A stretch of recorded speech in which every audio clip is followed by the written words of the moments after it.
Coming up next on the Jeff Crilley Show, we'll be talking about how to teach children about the environment without it feeling like a lesson plan. That's next.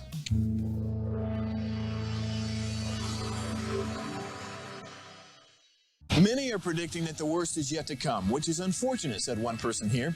Until now, they've enjoyed the reputation of being the nation's icebox. Watched a burglar in his home this morning by webcam. As a journalist of over 25 years, stories are what make my world turn. Reporting live from the Dallas newsroom tonight, Jeff Crilley, Fox 4 News. But in 2008, I took the jump from my familiar life and started a PR firm from my home. We're talking about anyone with a camcorder like the one I'm using becomes a television network. We started slowly growing the company, and we now have over 100 clients, and we've branched into the world of live digital broadcasting. I now own 8 different TV studios and have a huge team, and the stories that I now get to share are sometimes the most important of my life. Life has a funny way of coming around full circle. This is the Jeff Crilley Show. Well, not since the peace-love generation of the 60s has being careful about the environment been so popular. But we also have to learn how to teach kids about it without it sounding like some kind of boring lesson plan. To talk about that today, Andrea Wamble. She is the content manager for EarthX TV and Storytime Planet host. That is right. Hi, Jeff. Well, I'm thrilled to have you in studio. We met a couple weeks ago, and when I found out what you do professionally, I was just mesmerized. And so tell us a little bit more about EarthX TV and your role. All right. Well, EarthX TV, or EarthX as an organization, we started off first as a live event that went on in Fair Park, and it would happen during Earth Week or Earth Day. And it would happen every year. And people would come from all over, and we would have conferences and films and wonderful expos and opportunities for people to learn and engage with the environment. And later, because of COVID, we had to make the switch. We switched to going virtual. And after we went virtual, we realized that we had such a larger scope and broad connection by reaching people all around the world, Brazil, India, Mexico, just to name a few, that we decided to move forward and have EarthX TV. So now we have launched in September EarthX TV, and this is programming that's all based on environmental purposes, causes, and being a platform to have people amplify their voice for their environmental organizations and for scientists and educators. One of the shows that we are doing is called Storytime Planet. This is my absolute pleasure that I get to be the host and the creator for this little children's show. And it's all ways to take little books that have environmental messages and teach them and read to them through our website as a program. Okay, so we're going to talk much more about that in a minute, but we're going to go ahead and show a little clip right now. Okay. Hello, friends. I'm Miss A, and this is Penny the Panda, and we want to invite you to join us for Storytime Planet.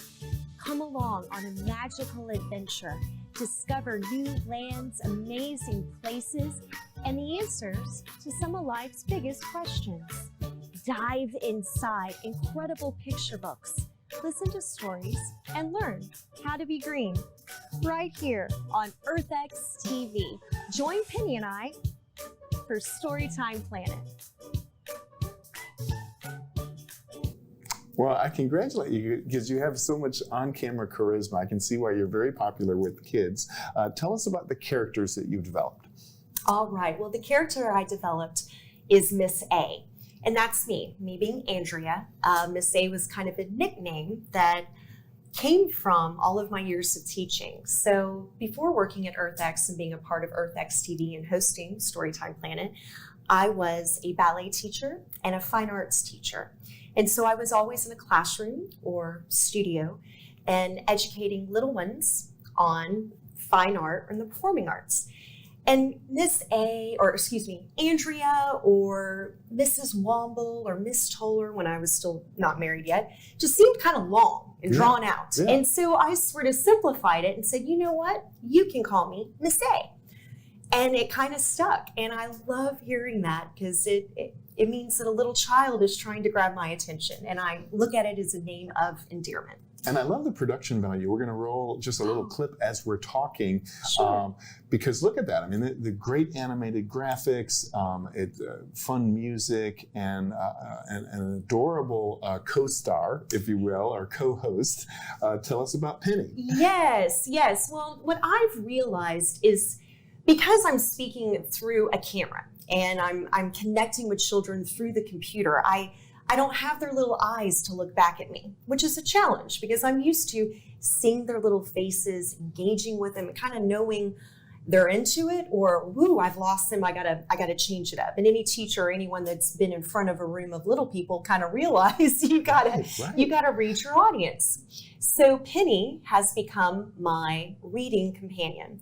And I allow Penny to kind of imagine that she's the child. Yes. So if I had my little students sitting beside me engaging with the story, they would probably pop up and ask questions. And, oh, Miss A, what's a monsoon? Or Miss A, what does it mean to recycle? So I imagine the questions that a child would ask me, and I allow Penny to ask those questions to me. So as we're engaging and reading about the books, we pause and we just have a dialogue and we chat.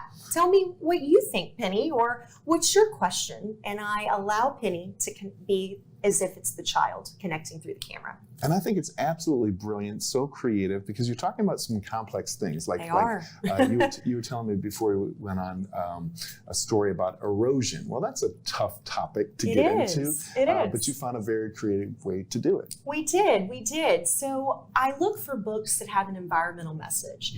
Mm-hmm. I need the books to have, good illustrations, a positive story, but most importantly, that teachable moment. Yes. That allows us to introduce kind of larger environmental goals and striving to a world to be more sustainable, yes, but in a way that it can make sense to our littlest earthlings. So one of the books was actually a story about a young man that lived in India, and he grew an entire forest by himself, and his island was dealing with erosion.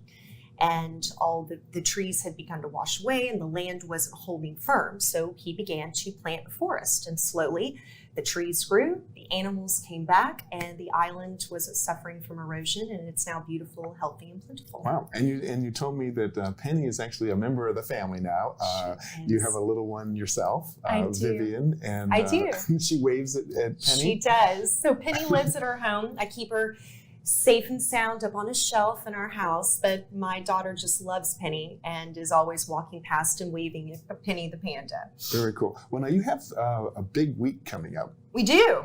Tell us about this. We do, yes. So EarthX TV, we're getting ready to be launching our big Earth Week, and that's going to begin on April 16th and run through the 25th. And here we will be doing some of our regular program that we already do on EarthX TV, but we're also going to be highlighting some new shows, some premieres, some pilots that are going to be coming out.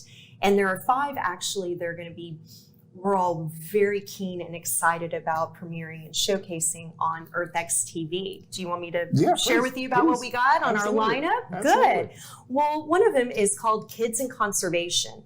And this is kids talking to kids. And I'm personally looking forward to this program because clearly I'm all about educating the little ones through engaging in fun ideas with Storytime Planet. So this idea, Kids in Conservation, it's actually a young girl, our host, and she is 9 years old, and she's a conservationist, and she is engaging with the wildlife. That's awesome. And a great way to get kids to pay attention is you put someone that looks just like them up on screen. I think that's brilliant. Yes, so that's one of our ones that's going to be a highlight. Another one is El Fatoro Del Planeta. And excuse my Spanish, it's not even a second or a third language, but basically that's saying future of the planet. And this has all been filmed in Mexico. And you may not realize, since we are a global organization, this is going to be focused for our Latin American series, and it'll be both in English and in Spanish. Brilliant. Another one we're doing is called Road to Glasgow, And here it's going to be hosted by a young Scottish woman. And it's leading up to the UN Climate Change Conference that'll be held in Glasgow. So leading up all the steps and the people and the things going into building of the conference itself, and it will be a series. So you'll get to see more than just a single episode. It will carry on. Another one is E4, Transforming Power. And this is a program that's focused on energy and seeking out alternative sources. And after all the things that just took place recently, at least here at home and actually across the US, I'm sure this is something that everyone will be keen to tune in and learn about. And then finally, another program that will be brand new pilot and starting fresh is Defending Nature. And this is for the avid outdoor enthusiast. We're going to be having conversations with skiers, hikers, mountain bikers, and it's all about how do we save the land that we love.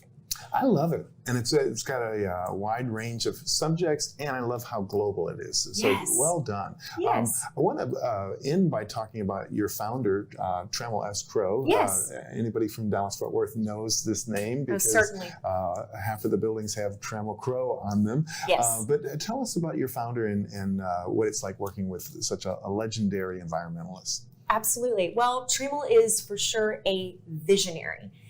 And when he first began with doing what it was Earth Day Dallas before Texas and now EarthX, it was a way for him to say, how do we bring everyone together, both the left and the right, bring them together because we all have one common goal, right? And that is to have a more beautiful and wonderful, healthy world and environment. Air, water, land. And so he is such a visionary. He created all of this, has built it, and now here we are launching with the EarthX TV 2.0, if you will, here coming up with Earth Week, and he has truly created a way to reach a global audience. And here he is, right here in Dallas, Texas. He's really a jewel for not just us, but for the planet. So thank you so much for coming on the show. We're gonna end by putting up the website. It's earthx.org is the website. Andrea Wamble, thank you so much for coming on the show. Thank you, Jeff. This was a lot of fun. Appreciate you. You bet. That's it for now. We'll see you next time.